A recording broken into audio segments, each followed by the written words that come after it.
आपण पाहत आहात RK न्यूज, बातमी तुमची, आवाज आमचा।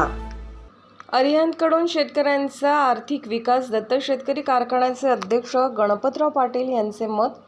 कुरुंदवाड येथे श्री अरिहंत कोऑपरेटिव्ह सोसायटी शाखेचे उद्घाटन।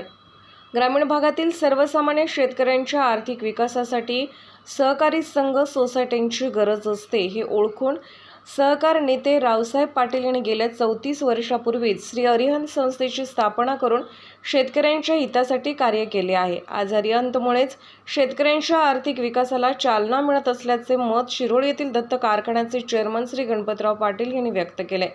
Shri Arihant cooperative credit society limited Borgaon या संस्थेच्या कुरुंदवाड येथील शाखेचा विविध मान्यवरांच्या हस्ते उद्घाटन करण्यात आले।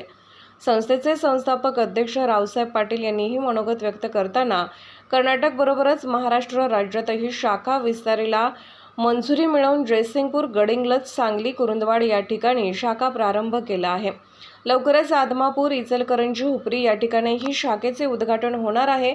अरिहंत सोसायटीच्या माध्यमातून आपण सभासदांसाठी विविध ठेवी योजना हाती घेतल्या आहेत। या विविध योजनांचा लाभ सर्वांनी घ्यावा। विश्वासामुळे सहकार क्षेत्राची प्रगती होत असते आणि विश्वास आपण सार्थ ठरवला असल्याने सभासदांचा आपल्या संस्थेवर मोठा विश्वास असल्याचे शेवटी रावसाहेब पाटील यांनी सांगितले।